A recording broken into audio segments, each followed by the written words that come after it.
बहुत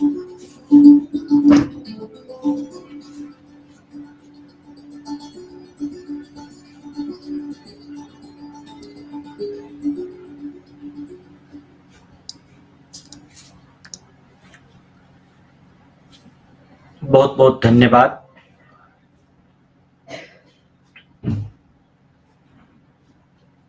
हम लोग कल चर्चा कर रहे थे कि जब कपिवर हनुमान जी मैनाक पर्वत पर आए, रुके, तो मैनाक पर्वत ने कहा कि आपका हमसे कोई संबंध है और उस संबंध के कारण जो है कि हम आपकी सेवा करना चाहते हैं, हम अ, आपका आदर करना चाहते हैं और आपका कोई उपकार पहले से हमारे जीवन में है, जिसके कारण जिसको कि हम चुकाना चाहते हैं। हमने बहुत अच्छे से कल बड़े अच्छे भाव से वसुधैव कुटुंबकम की बात की चर्चा की। आज हम बात कर रहे हैं कि अगर आपको प्रत्युपकार करना हो, किसी के उपकार के बदले में उपकार करना हो, तो उसकी क्या संभावना है? क्या वह धर्म है या नहीं है? प्रत्युपकार मतलब हो गया कि आप किसी के बदले में किसी का सत्कार ग्रहण करवाना चाहते हैं उससे या ग्रहण करना चाहते हैं, तो लगता है कि अगर वो आपका सत्कार ग्रहण कर ले, तो आपका सम्मान होगा, आप उसको बड़े अच्छे से जो है कि उस चीज़ के बदले में कुछ आपने किया, यह आपके मन में एक भाव जगेगा, आपको खुशी होगी। तो यही इच्छा करने के लिए जो है कि सागर ने बड़े आदर से मैनाक पर्वत को नियुक्त किया था कि हे मैनाक पर्वत, जब कपिवर हनुमान जी 100 योजन की दूरी के लिए आकाश में छलांग मार रहे हैं, तो इसलिए वो कुछ देर आपके ऊपर विश्राम कर लें और फिर आगे जाएँ। तो मैनाक पर्वत ने कहा कि कपिवर, आपके साथ हमारा कुछ संबंध है। हनुमान जी ने तो कहा कि नहीं, हनुमान जी ने तो उस जो पर्वत दिखा उनको समुद्र में, तो उसको तो धक्के से गिरा दिया था। तो लेकिन वह मैनाक पर्वत ने प्रार्थना की हाथ जोड़ के और उसने कहा कि आपका कुछ संबंध मेरे साथ है। आप महान गुणों का संग्रह करने वाले, तीनों लोक में विख्यात हैं।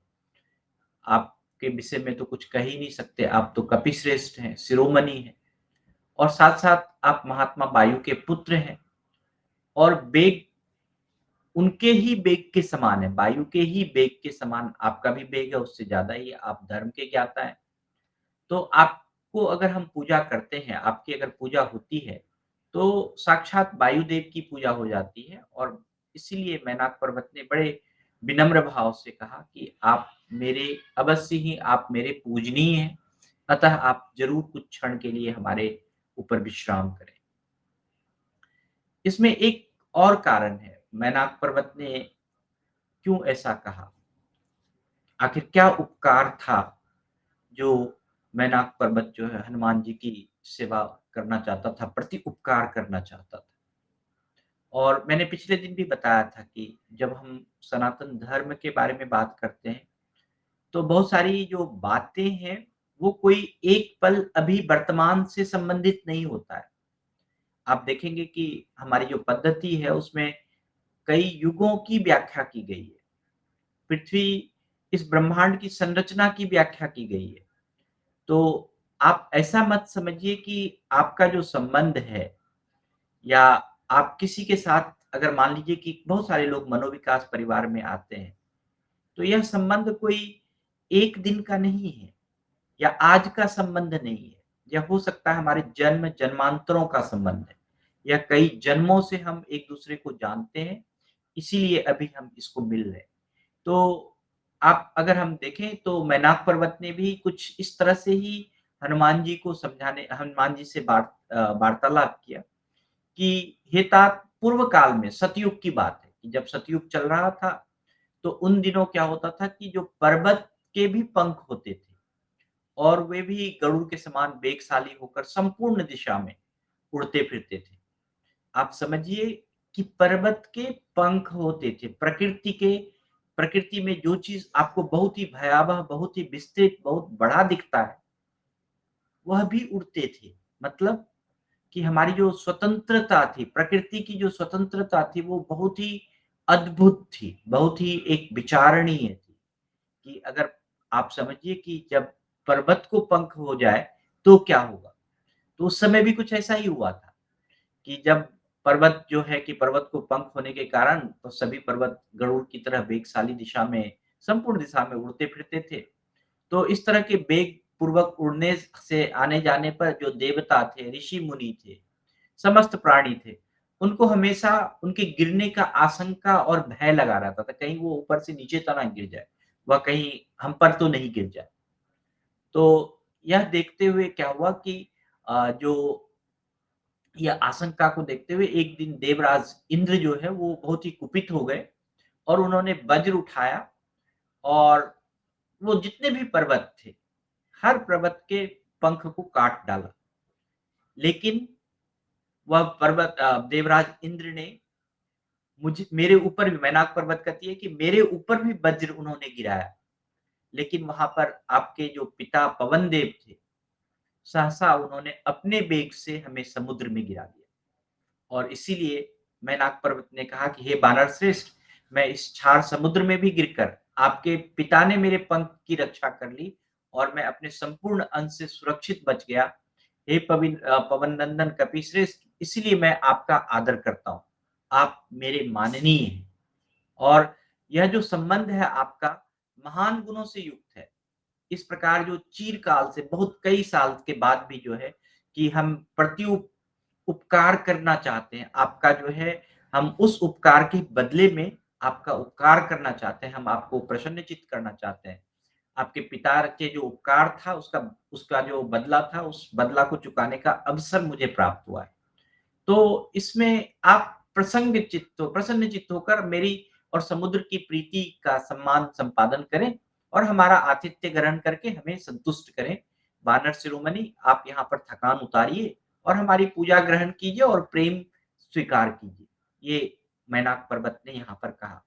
आप देखेंगे कि बड़े ही यहाँ पर बड़े ही एक दृष्टिकोण छिपा हुआ है कि हम अगर अपने जीवन में वर्तमान समय में भी अगर जो भी जिसके साथ जो भी संबंध है, जिसके साथ जो भी आप करते हैं, जो भी कर्म करते हैं, चाहे वो अच्छा हो, बुरा हो, जैसा भी कुछ करते हैं, उस कर्म का संबंध कहीं न कहीं पिछले आपके जन्मों से है, पिछले कर्मों से है। तो यह चीज़ एक समझ में आनी चाहिए यहाँ पर बात। दूसरी बात है कि हम जो भी चीज़ किसी के लिए कर रहे हैं, हम उसके प्रति उपकार में कर रहे हैं।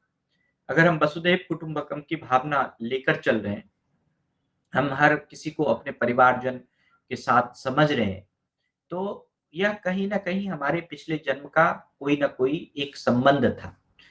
आज के जीवन में क्या हो रहा है कि जो हम देखें कि घर में भी जो संबंध है, आप देखेंगे कि बड़े संबंध करीबी रिश्ते में भी संबंध आप नहीं पाएँगे। ये प्रत्युपकार की भावना तो होती ही नहीं। आप संबंध ही नहीं है। कोई हम किसी से कोई चीज़ का हम एक अपने सापेक्ष में उसके साथ स्थापित ही नहीं करना चाहते। जो ये मनुष्य द्वारा जो भी इस समाज में जो परस्पर हम संपर्क कायम करने की जो बात कह रहे हैं, वो बहुपक्षीय है और स्वाभाविक भी है। आप हर दोनों ही पक्ष में होना चाहिए, यानी कि एक ही पक्ष का है, दोनों ही पक्ष का होना चाहिए और स्वाभाविक तरीके से होना चाहिए। किसी को किसी चीज़ के लिए उत्प्रेरणा देने की ज़रूरत नहीं है, वह अपने आप हो जाना चाहिए। और इसका जो माध्यम है वो बातचीत है, उसका जो माध्यम है हम अगर बातचीत के माध्यम से, हम संप्रेषण के माध्यम से, हम कम्युनिकेशन के माध्यम से अपने विचार का आदान-प्रदान करें। और अगर वार्तालाप हो, तो क्या होता है कि एक आपकी विशिष्ट पहचान बनती है और वो सशक्त माध्यम है। अगर आप किसी चीज़ को जैसे मैनाक पर्वत ने हनुमान जी को बताया, हनुमान जी को नहीं पता था कि उनके पिता ने ऐसा किया, उन्होंने बताया। कितना सशक्त माध्यम था कि प्रत्युपकार चुकाने का या हम किसी से संबंध स्थापित करने का। तो बहुत ही प्रभावशाली है कि हम जो भी संबंध है, उस संबंध में बातचीत करें, हम प्रत्युपकार की भावना रखें। हम सिर्फ़ अब हनुमान जी ऐसा तो नहीं था कि उनकी बात को काट दिया, उन्होंने भी बड़े ध्यानपूर्वक उस बात को सुना और उनको समझना भी चाहा। तो जब भी ऐसी बात होती है कि इस संबंध में हम बातचीत के बारे में बात करें, संप्रेषण के बारे में बात करें, तो दोनों तरफ से होना बहुत ज़रूरी है। तभी हम किसी के साथ बड़े अच्छे से वसुधैव कुटुंबकम की भावना बना सकते हैं, जो सनातन धर्म की सदियों से चली आ रही प्रथा है। या फिर हम किसी के प्रति उपकार का जो है कि हम उसके उसका जो सम्मान करना कर सकते हैं। तो मैं आप सभी को जैसे मानवीय पुरुष के दर्शन पुरुषार्थ के दर्शन को अगर आप देखें, कि आप सभी का जो दर्शन है, खुद स्वयं को टटोलने की कोशिश कीजिए। तो आप देखेंगे कि अगर आप प्रत्युपकार की भावना करते हैं, तो बहुत प्रसन्नता होती है, दोनों को बहुत प्रसन्नता होती है। दोनों का मन बहुत ही हल्का हो जाता है कि हम एक प्रत्युपकार समझ के एक-दूसरे से संबंधित हैं और हम एक-दूसरे से जो है कि बातचीत कर रहे हैं। मैनाक ने भी ऐसा ही कहने पर जो है कि उस कपिश्रेष्ठ जो हनुमान जी अगर उधर से गुज़र रहे थे, तो उन्होंने भी उस ऐसा ही कहा और फिर हनुमान जी ने भी कहा कि मैनाक मुझे आपसे मिलके बहुत ही प्रसन्नता हुई और मेरा आतिथ्य हो गया। मैं यहाँ पर अतिथि के रूप में आया, मेरा बहुत ही सत्कार हो गया और जब आप अपने मन से या दुःख से अथवा जो भी आपके मन में कुछ है, तो वह चिंता निकाल दीजिए। कि आपने कोई चीज़ चुकाया नहीं, आपने सब चीज़ चुका दिया। और मैं आपके ऊपर जो है कि बहुत ही खुश हूँ। तो लेकिन हनुमान जी ने एक चीज़ और यहाँ पर कहा कि मेरा कार्य समय पर करने के लिए है, मैं किसी लक्ष्य की ओर जा रहा हूँ। मैं जल्दी में हूँ, मैं प्रेरित हूँ कि मैं वह काम पहले करूँ और यह भी जो दिन आपसे मैं बातचीत कर रहा हूँ, यह बीता जा रहा है। मैं वानरों के समीप जो है भगवान रघुवर के समीप जो है कि मैं प्रतिज्ञा लेकर चला हूँ, मैं लक्ष्य बनाकर चला हूँ कि मैं बीच में कहीं ठहर नहीं सकता हूँ। तो ऐसा कहकर महाबली वानर शिरोमणि जो है कि हनुमान जी वहाँ से हँसते हुए अ, मैनाक का जो है कि हाथ से स्पर्श किया और आकाश की ओर उड़ने लगे। अब क्या होता है कि यहाँ पर प्रत्युपकार करने के बाद आप देखिए बहुत सारे लोग जो है कि वो अहंकार में आ जाते हैं। तूने तो तो तेरा तो ऐसा हुआ था, मैंने तेरा किया था, इसलिए तुमने मेरा किया। क्या कर लिया? कुछ नहीं किया। लेकिन हनुमान जी ने बड़े अच्छे से एक लक्ष्य को तो जहाँ पर था वह उस चीज़ को बड़े दिमाग दिमाग में रखा। दूसरा चीज़ था कि वो लक्ष्य से भटके नहीं और प्रत्युपकार के बदले में बड़े ही संपन्नतापूर्वक, बड़े ही प्रसन्नतापूर्वक जो है कि उनका उत्तर भी दिया। तो कभी भी आप देखिए कि जो भी सत्कार है या यथोचित जो भी चीज़ है, उस चीज़ को बड़े अच्छे से स्वीकार करना चाहिए, उसका अभिवादन स्वीकार करना चाहिए, उसका आशीर्वाद स्वीकार करना चाहिए। और फिर हनुमान जी ने भी ऐसा किया कि वो अपने पिता के मार्ग का आश्रय लेते हुए आकाश के ऊपर चलने लगे और आकाश में उठकर उस पर्वत को देखते हुए कपिश्रेष्ठ पवन पुत्र ने जो है कि बिना कोई आधार लिए हुए आगे बढ़ते रहे और फिर जो मैनाक पर्वत थे, जो समुद्र थे, उन सब ने जो है कि उनका बहुत ही सत्कार किया। तो ये प्रत्युपकार की जो भावना के बारे में मैंने आज बातचीत की है, यह हमेशा आपके जीवन को एक सरल और सहज बनाएगा। हमें हमेशा प्रत्युपकार की भावना करते रहना चाहिए। तो आज के लिए मैं इतना ही कहूँगा। बहुत-बहुत धन्यवाद, बहुत-बहुत आभार। अगर किसी के पास कोई प्रश्न है